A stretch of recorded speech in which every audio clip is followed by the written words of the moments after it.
I'd like to have a round of applause for Dr. Raman Gokal. As I mentioned, he was born in Kenya, Zimbabwe, and I lived in Africa for 7 years, and it's an amazing area there. Educated in Cambridge in the UK and Oxford. This part I have right. He was a professor at the Toronto Medical College in Manchester, UK. He's a very, very patient person, a very kind and gentle person.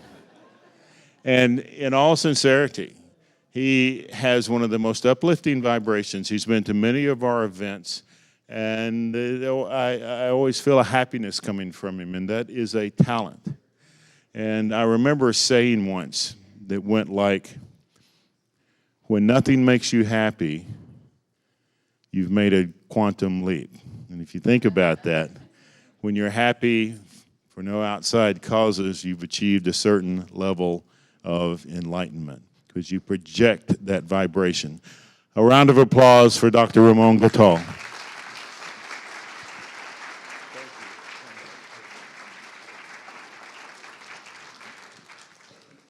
Well, namaste all. And it's wonderful to be here.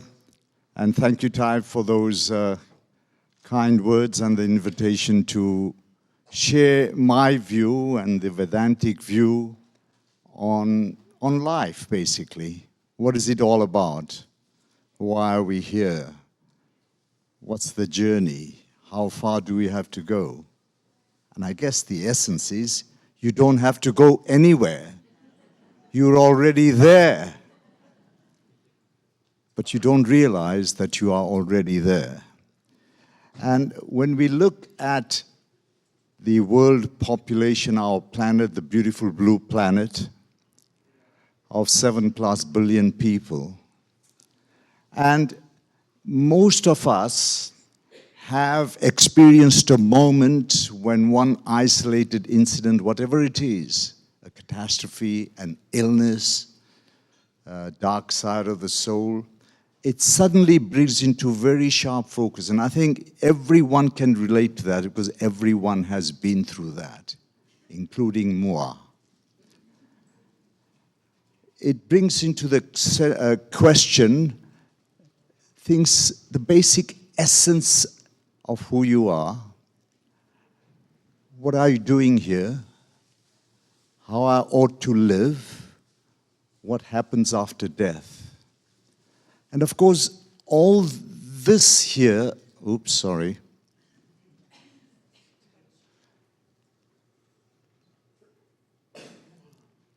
I'll have to be careful about the pointer. This aspect here, the illness, loss, catastrophe, in Vedic science, it's regarded as a gift, not as a catastrophe. And you have to look at it. It's two sides of a coin. It's a gift to move you on in your journey. But if you don't, and we turn inward in reflection, if we cannot go deep within ourselves, then the surface pattern of everyday existence carries on, and you just rumble along.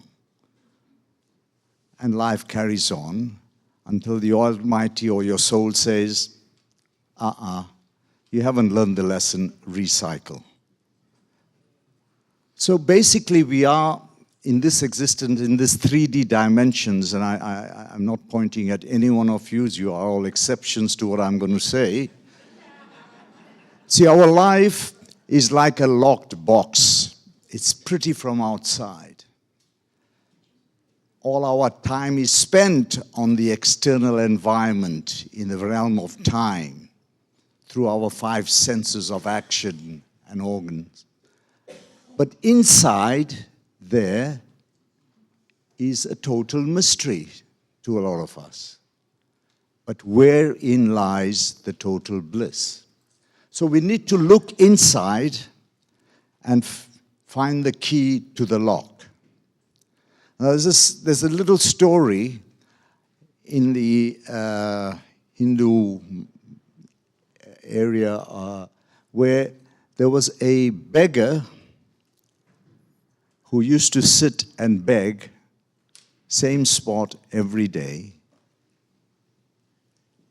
And he lived his life like that for 20, 30 years until a learned seer came along, stopped there. He asked, put his hands out, and he says, no, I'm not going to give you anything, but under you, if you dig, you will find something. So the beggar said, I've got nothing to lose.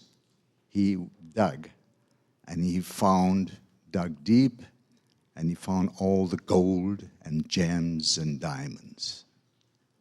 The moral of the story is that you have to dig deep into who you really are and move things on. And, you know, we are, in a sense, like fish, and the fish in water asking for a drink. Think about that. It's all there. The Almighty has created us in His image. We've got it all. If He's created such a fantastic human being, you know what the meaning of being is? Be in G, Gokal. No, be in God. That's being. Your true being is being in God. And so, if you are asking, you've got it all, but you're still looking at some aspect externally, then you've missed the boat. So the Hindu Vedic view of journey of life, so there you are, that's you, soul, Atman, in a body or temple. That's our 3D existence as we are now.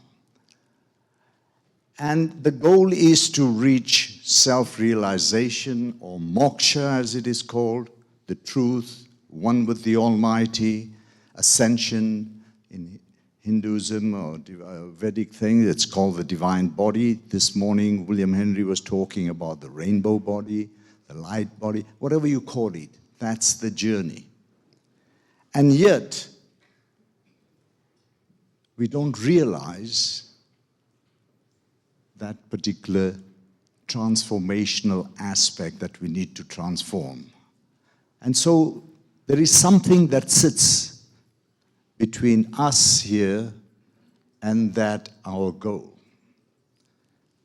And that is what we call Maya or illusion of this existence. There is a block, there is a veil. And what is that block and veil? Well, it's our reality, our current reality, and I've spelled reality in small letters. So our reality right now is molded by beliefs, energies, experienced through our families, communities, environment, in this life as well as beliefs from other lifetimes, partly karma related. I'll come back to that. From conception to early childhood, there is a constant fracturing. Do this, do that, don't do that. And you know, in Hinduism, there are the 16 sanskaras, goalposts, milestones, things to do, ritualistic, but they have deep meaning. Of those 16, 12 are between the time of conception through to the early childhood, early school days. And what is left after that is marriage and death with a bit of seniority in it. So that's a very, very important part, fracturing. We carry unresolved issues embedded in our physical, mental, emotional bodies, which leads to disease and ill health. And we are unable to manifest at the highest level. So we are like chained up, roped in. And sometimes the chains that prevent us from being free are more mental than physical. It's all about the mind. And I don't mean the higher mind or the higher self. I mean the lower mind, like the ego mind. So we have this Maya 3D illusion. Because if you are above it all, you can see the sort of life that we are living in. It's not real. It's very real while you're living it here. Very, very real. Because you have to pay your taxes and see the doctor and go to this and that and do your shopping, etc. And Hinduism or the Vedic says, you do all those, but don't get attached to all these aspects. And like Ganesha sits with one leg in, pointing inwards. Your focus is inwards, one on the earth, to the earthly things.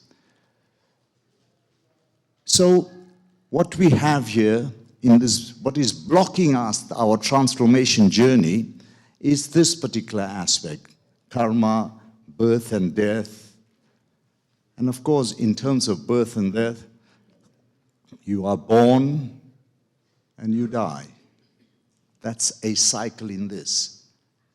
What is really dying? Well, you've had a lot of talks over the weekend. It's the physical body that disappears when it's times to come, to go. You also have ignorances and desires, vasanas, beliefs, unresolved issues, all blocking your path.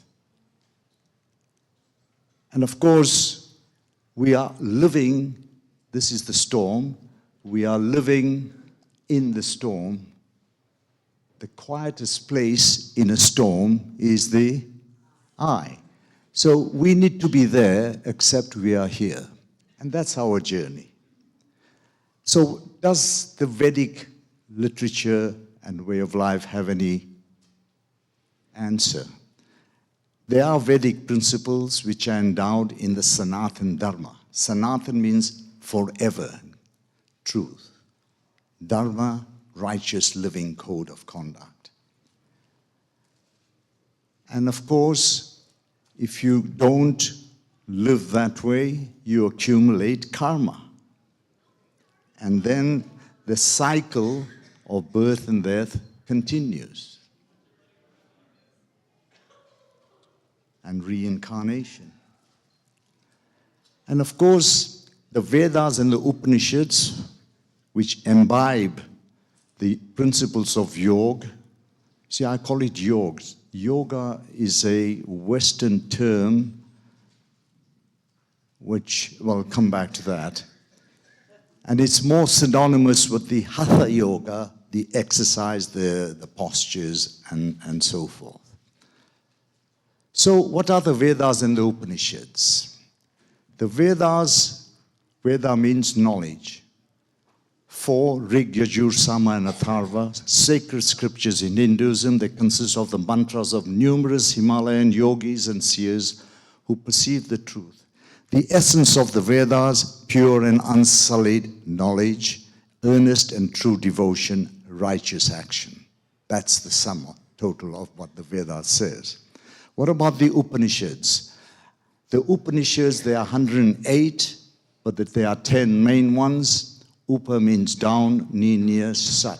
This is what the disciple was taught by the great rishis, sitting at the foot of the master. The questions and answers on God and nature of man are imbibed in the Upanishads. Basic questions: what are we, who are we, by whom and whose grace do we function? Why can we not see the real picture, the capital reality? And so, I just want to go through a few basic things which are important. One of the great laws in nature and in all living beings is a tendency of an organism or a cell to regulate its internal condition to maintain equilibrium and its balance. Everything in life, the cosmos, the creation, is in balance. Equilibrium, harmony. the natural tendency of the body, the nature, is to bring itself back into balance. The moment you go into imbalance, it produces a dis-ease, and I know as a doctor, it produces disease. The other aspect I want to emphasize is the involuntary nervous system, what is called the autonomic. It's like the autopilot, just takes over your body and runs it for you. There is the red system, the sympathetic, and the blue, the parasympathetic. So the sympathetic is the fight, flight, arousal, survival system. It's a homeostatic shutdown. You get acidosis, release of all these stress hormones. And if you are stressed out, nothing can heal in that state. A proven fact. So you can try all the medications, herbals, etc. If you are in a state of stress, you don't heal. And you can assess that by doing a cortisol DHEA. That's the anti-aging hormone produced by the adrenals. So if you live by the cocktail of stress hormones, different parts of your brain stop working in community. It's a harmony that you're breaking up. The balance is what you're breaking up. The problem with modern day existence that you and I are living, our lives are such that we live in a state of constant arousal, sympathetic overload. What about the parasympathetic?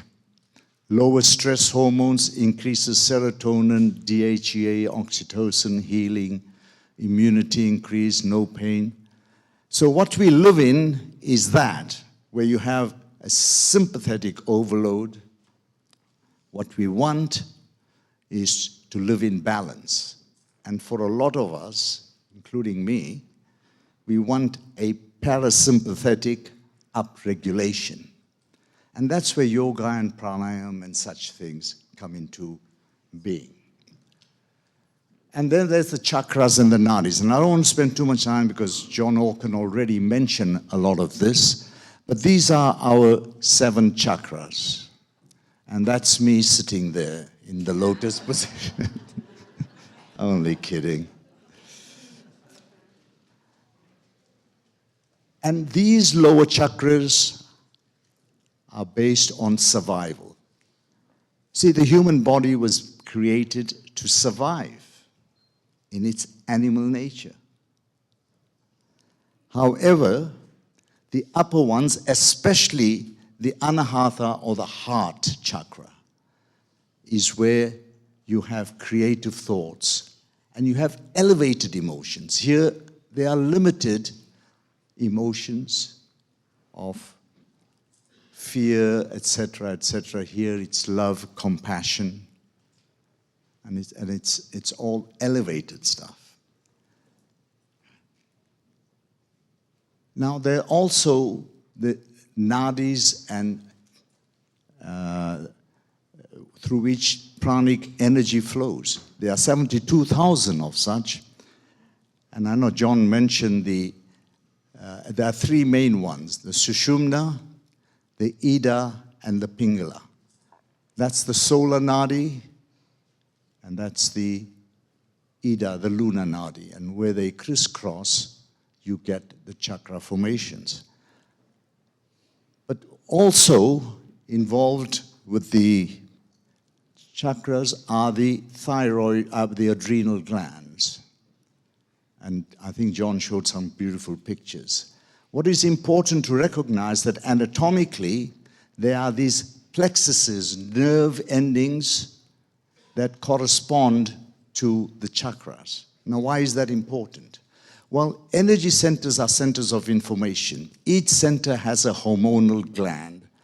And the plexus of neurons that correlate with it, the group of neurons, they have consciousness moving through. And when consciousness moves through any neurological tissue, it assumes the role of the mind. So you have minds. But the important ones from our transformation into higher realms are the lower chakras. They have a mind of their own. And don't we know it? So each center has its own mind, the heart, the thyroid, it's like the gut feeling. You have a gut feeling, it's there. So the creation then, the Katha Upanishad says the root of all creation. This is the beginningless tree that has its roots above and branches down. That, the roots are pure. That is Brahman. Brahman is the name of the Almighty in Sanskrit. And that is called immortal. On that are fixed all the world. None transcends that. That verily is that. But when we look at, in terms of frequency, energy, source, and creation, then we have the source, which is defined variously as zero-point field, the Akashic field, all energy compressed as thought, the primal sound, Om. And its energy is so dense, it's a straight line. And then you have energies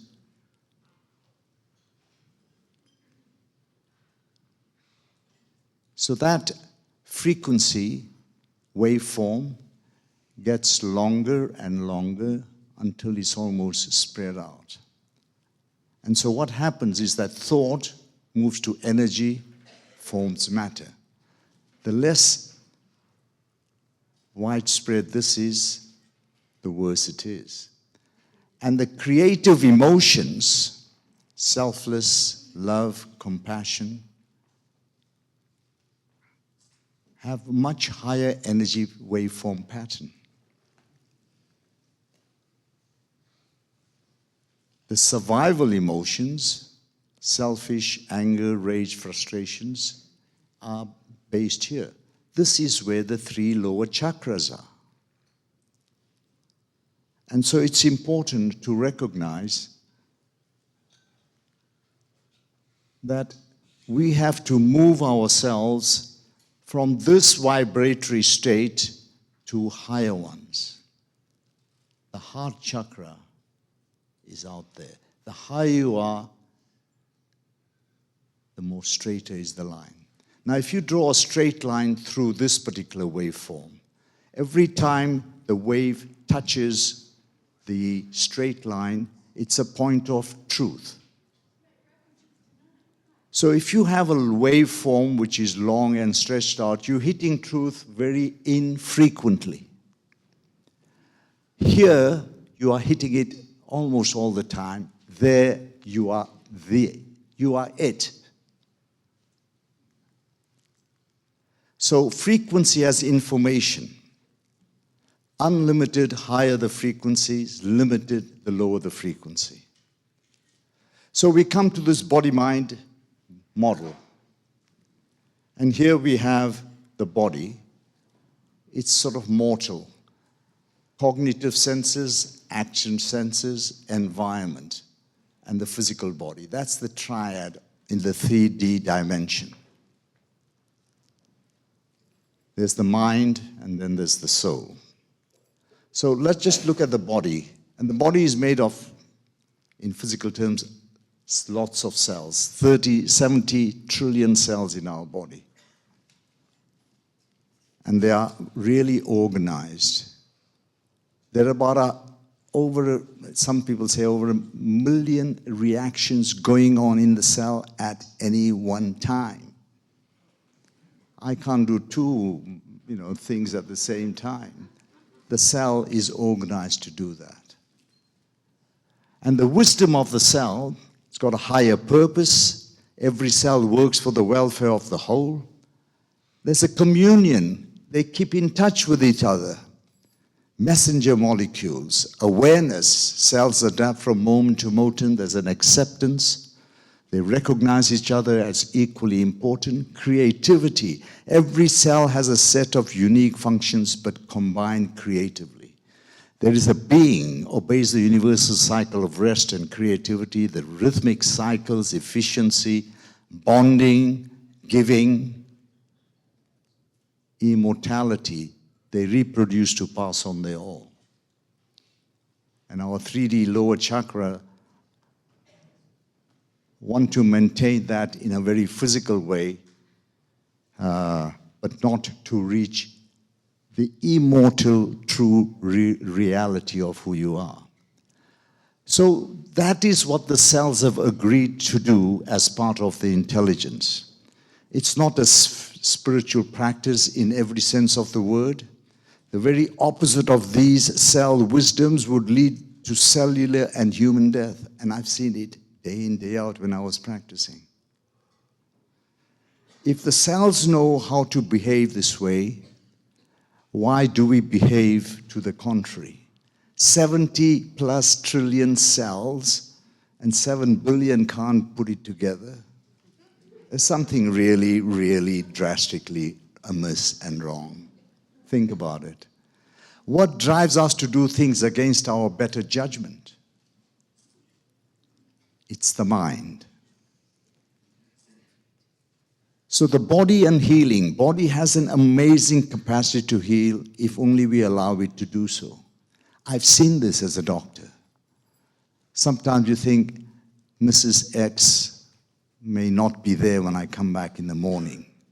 That very next evening, she has walked out of hospital. It's happened to me enough to realize that I'm not in charge. And that gives my ego a big blow. And so it should. Locked in ourselves is the history of how we have grown as individuals. Decisions, thought patterns eventually lead to character, beliefs, and personality. And it says that your issues are in your tissues. And just want to say, the lymphatic system, you know about the lymphatic system, very important for your immune system, etc. And the important things about the lymphatic system is that, of course, you have to drain your lymph up into the thorax, and breathing helps that. But there are nodes, lymphatic nodes in the groin, in the armpits, along the tract, neck. And my advice is that if you're having a shower, give those gentle massage, because those issues are also trapped not only in the lymphatics, but there. So if you give it a nice little massage, you know, it's pleasant as well. And of course, the other example that I know of in organ transplantation, I'm involved in the kidney specialists, did a lot of kidney transplants, dialysis, etc.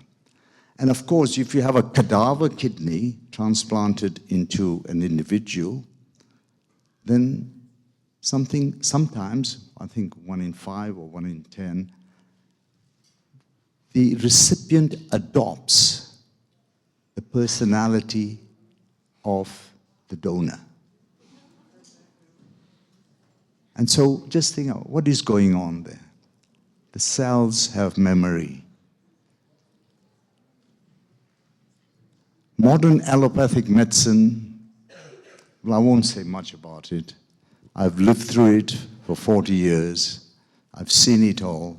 And you've had things, Osmanovich gave such a beautiful exposition this morning and related to this aspect. And sometimes, and in fact a lot of times I feel when I see my colleagues,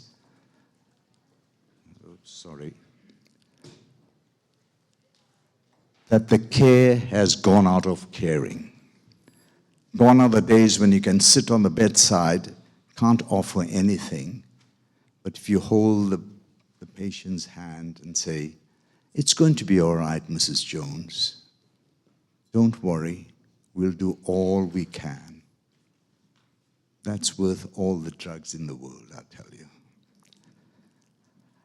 An Ayurvedic view, Ayurvedic means knowledge of life. Disease leads to disease, and that is a state of mind. So that's the mind, 5% conscious. Your subconscious mind is 95%, it controls everything. That's how the seers and sages, and who promoted the Ayurvedic idea and developed it all, said that this customer here, the subconscious mind, and the mind in your tissues run the show. You know, you're driving, and suddenly you say, God, where did the last 25 minutes go? Who was driving the car? It's your subconscious, your autonomic system. And our mind, lower mind, generates thoughts. An average person runs about 60 to 80,000 thoughts through his or her mind. I said his, maybe less or more for her. Roughly one every 1 to 2 seconds. Oh, I'm going to be shot. My wife's sitting there and she's going to get me. 95% of these are the same as your thoughts the day before. And most of them are negative. Now, thoughts is energy. And those who run their minds in this fashion are allowing worry to rob them of their life force. You move into the stress mode. You move into the sympathetic mode because of the thoughts. Thoughts determine your reality. And if you have good, positive, unlimited emotion, unlimited thoughts, higher thought patterns, you gain. Thoughts become our reality which we create. And the quality of thoughts penetrates the physical body down to the very DNA. Harmonious thoughts nurture healthy functioning of the body. Disharmonious thoughts can be the switch on to genetic weaknesses in an individual's DNA. It's very, very powerful, the thought theory. But you know, so much of our life is spent in the biggest addiction. Can you tell me what that big addiction is? Oh.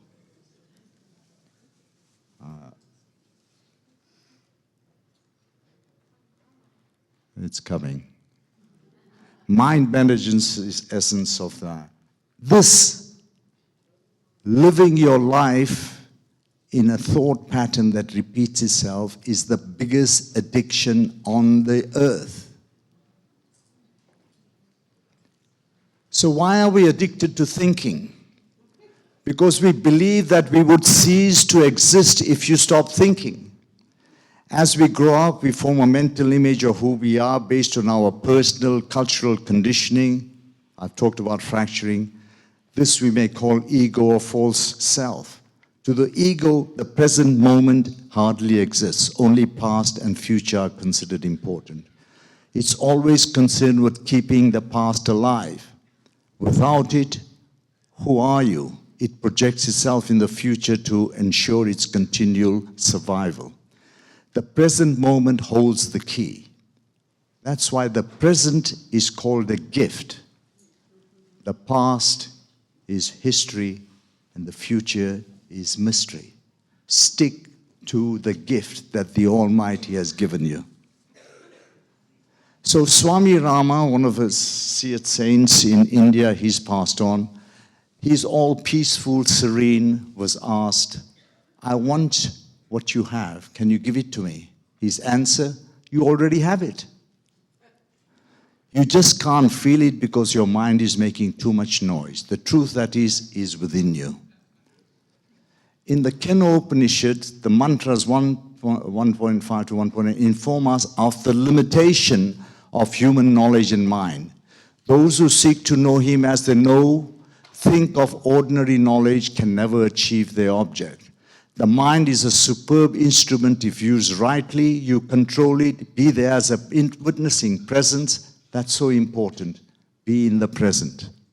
It's not so much that you use your mind wrongly. You usually don't use it at all. It uses you. That leads to disease, dis-ease, and disease. So, step back. Get out of the way. Look at yourself. Use your free will, like William Henry was talking about. Be free and then use the mind as a friend and not the foe, and be free. That's the essence that the Vedas say is your true journey. What about the soul then? How do we get to who we really are, our journey in life? Well, who am I? The real inquiry, what is self, the soul, the Atman, the truth? The Vedanta Sutras, they begin their inquiry with this Atato Brahma Jignasa. What is the nature of the soul within the body? You yourself are the soul. Soham, Soham. Aham Brahmasmi, I am Brahma, the spirit. This is the first realization on path of spirituality. Why do we not recognize it? It's because of the mind, the thoughts, the desires, the vasanas, the karma, the source of our problems. The soul in the Isha Upanishad says the Lord and expounds monotheism. The Lord encloses all that moves in the world. No one pervades, transcends everything in the world. Whoever sees all beings in the soul and the soul in all beings does not shrink away from this. In whom all beings have become one with the knowing soul, what delusions or sorrow is there for the one who sees unity? And so forth. So how do we get to the state where we are detached and looking inwards? The answer is provided by Yog and Pranayam. So what is Yog? Yog comes from the root yuj. It means to add, to join, to unite, to attach. Practical and scientific method for reaching the truth of who I am. There are 4 parts: bhakti, love and devotion; jnana yoga, knowledge and understanding; karma yoga, action; self-control and meditation is Raja yoga. That's Raj means king. It's the most supreme of all the yoga practices. But they are all important in your path and journey. It lays out a method of investigation and asks you to practice this honestly. And the knowledge of the mind and the internal nature of man cannot be had until we have the power to observe the inside as much as we do so outside. And I want to get to Patanjali. He summarized Raj Yoga philosophy and the basic nature of yoga. And he said, in 4 words, summarize the whole thing. Yogas chitta vritti nirodh. Yoga is the inhibition of the modifications of the lower mind. That's what it's all about. And of course, Patanjali Yoga Sutras, there are 4 parts. We won't go into that too much. And he set out the Ashtanga Yoga. What is Ashtanga Yoga? Ashtanga means 8. The 8 limbs of yoga by Patanjali in his Yoga Sutras. Yama, the first step. Rules to be followed.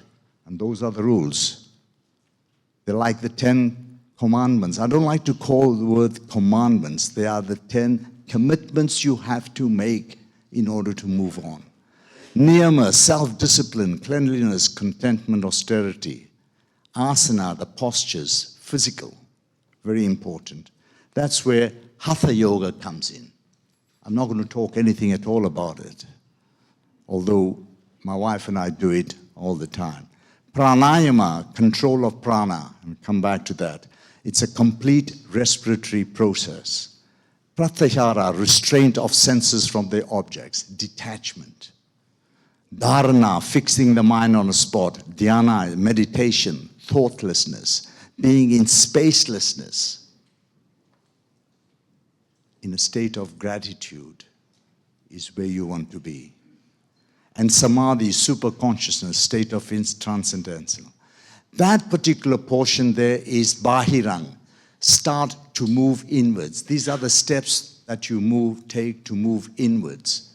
That there is the antarang, internal, see the real.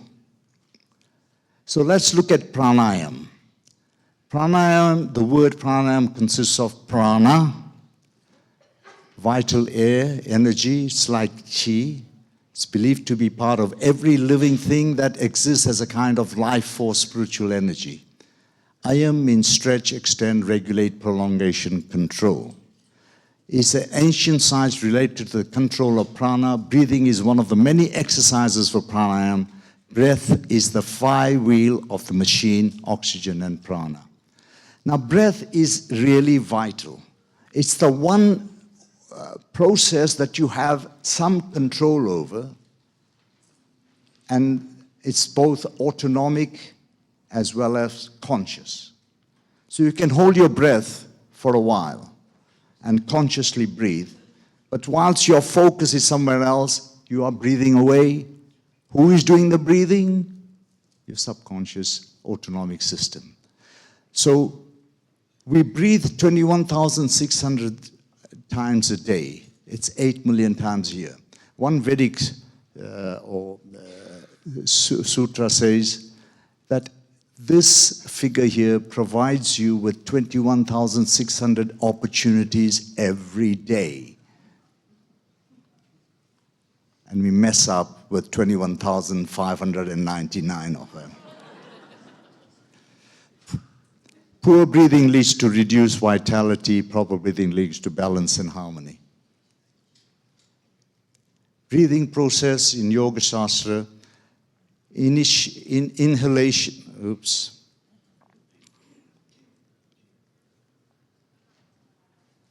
So, we have diaphragmatic breathing. It's like an umbrella. Reduced respiration rate, reduces your sympathetic activator and increases the parasympathetic. When you breathe in, stomach out, breathe out, stomach in. It's a very therapeutic for anxiety. Now I'm just going to go through very quickly through the steps of this pranayam technique.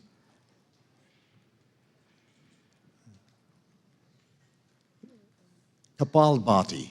It's very rapid breathing, normal inhalation, forced rapid exhalation, abdomen, inward movement, tighten perineum. Each cycles 1 second. The bahya, you take a deep breath in, complete exhalations, chin on the chest. Hold breath for as long as comfortable, then deep breath. Perineum and with locking. And another variation, you contract your intrinsic muscles, simultaneously inhale deep, nose to the head, hold breath, etc. What does that do? Well, we have the cerebrospinal fluid, and that travels all the way up to the ventricles. You activate the pump at the base to get CSF to brain and the ventricles. This is a very important part of the brain. I don't have time to go through it. But the CSF has salts, electrolytes, proteins, hormones. CSF moves up and down, communicates as you breathe, increases your intrathecal pressure. As you squeeze your perineum muscles, you accelerate movement. It produces an induction field, a torsion field, an electromagnetic field. The field draws energy, pulls it up to your brain, like so. And you form a toroidal energy field. That's the beauty of that particular. The pineal gland exerts mechanical pressure against these crystals. It's crystalline. You generate an electrical charge in response to applied pressure. It's the piezoelectric effect. The pineal activation with liquid crystal superconduction into the biological tissue. You get meaningful imagery. Once activated, there's no longer need for a pressure. And you also get release of melatonin. Tryptophan, this is the metabolism. 5-HT, serotonin is in the light, melatonin in the dark. Circadian rhythm, 4 a.m. That's why they said get up early and meditate and do pranayam, because the melatonin level is the highest.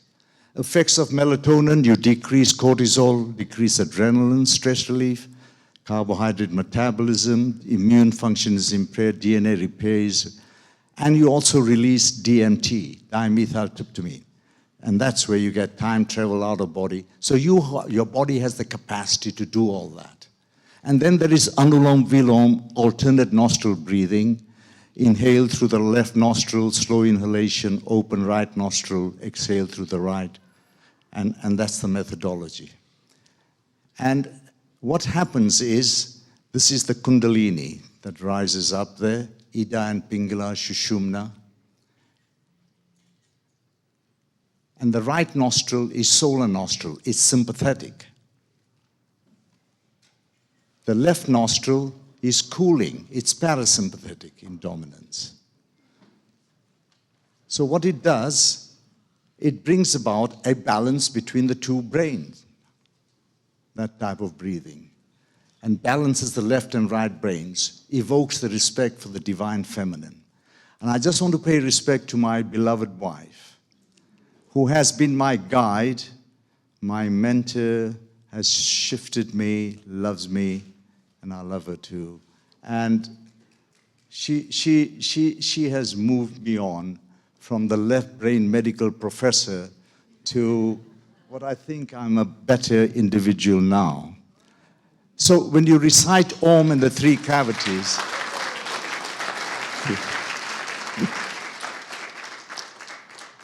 these are the three cavities that we have. That's U, M. And of course, you recite Om. The ancient rishis called 3.83 hertz the frequency of Om. And it's the Mother Earth's natural heartbeat rhythm. And it's like going back home when you recite home. Home is where Om is. I'm going to go... did some studies to prove how good pranayam is. This is one study, 428 individuals, blood weight went down, blood pressure went down, cholesterol went down. And another one for kidney disease that I did a study, which showed that kidney function, which had declined in these people with chronic kidney disease, and below 20 you need for dialysis, improved with Yog, Pranayam, and Ayurvedic preparations. Meditation, very quickly. You should sit in meditation for 20 minutes a day. Unless you're too busy, then you should for an hour. So meditation is a triad: grounded meditations, conscious breathing, and so forth. And finally, I just want to go through the heart. This is in Ayurveda, I won't say anything, but here's the heart: love and compassion. Parasympathetic. You're in coherence. The heart maths people have looked at this. You are creative and you are outward looking. It's we, flow, oneness, interconnected, balance, health, in and your brain, the lower mind, ego, fear, anger, sympathetic, chaotic. Heart rate measurements show this. Survival. You inwards, the we becomes me, flow, block, separation, imbalance, ill health, disease. And the distance between the two is only 18 inches. You don't have to go very far.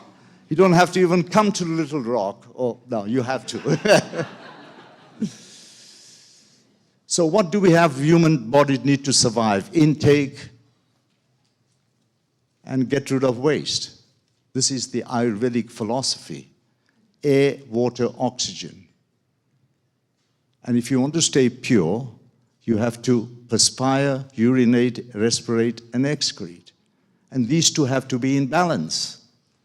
And then there is the lifestyle issues, etc. This is what yoga and pranayam provide. So you have to do it. If you change nothing, nothing will change. The gurus, seers, books, seminars, Gokal are guides. I'm not a guru. DITM syndrome, do it to me syndrome. No, don't do it to me. You do it to yourself. Do not give your power away. Change your reality from the 3D to a higher reality. So what is it by knowing which everything is known is one question in the Mandukya Upanishads.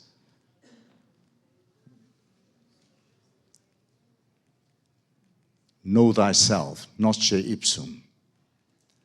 And I want to end with two mantras. I hope I have time for just the two mantras. A mantra of prayer, move away from duality. Om asatoma sadagamaya tamasoma jyotirgamaya mrityormamritam gamaya shanti shanti shanti. And it says, "O Lord, keep me not in the unreality of the bondage of the phenomenal world, but lead me towards the reality of the eternal self. O Lord, keep me not in darkness of ignorance, but lead me towards the light of spiritual knowledge. O Lord, keep me not in the fear of death due to the bondage of mortal world, but lead me towards the immortality gained by the knowledge of the immortal self beyond death. May there be peace. Peace, peace." Oops. And then in the Isha Upanishad, a most fundamental verse, prayer, which is Om Purnamada Purnamidam Purnat Purnamudachyate Purnasya Purnamadaya Purnameva Vashishyate. See, the word Purna is repeated. It means whole. It means perfect, complete, absolute. That is the whole, the perfect. This is the whole and perfect. From wholeness emerges wholeness. Wholeness coming from wholeness, wholeness still remains. If you take a bit out of perfection, that bit is also perfect. We are the little bits from that whole perfection. We are perfect. We are made in the image of the perfection that the Almighty is, the wholeness. All is one, that we are part of the divine. If we are part of the whole, then the whole must be part of us. The Upanishadic version is the universal is a totality, indivisible and organic whole. The parts are not separate. We are all in a togetherness, interlinked, connected. Even a blade of grass is linked to the greatest sun and no less significant. The part represents the whole. That represents our interconnected and knowing us. So the last word, embark on a journey such that you are bound to lose all your baggage. Baggage is material, desires, attachment, ego, greed. Lighten ourselves, enlightenment. Birth, subtle to gross. Seek to raise ourselves, gross to subtle. From 3D aspects to higher realms. That's the message of the Vedas. And I thank you ever so much. Namaste.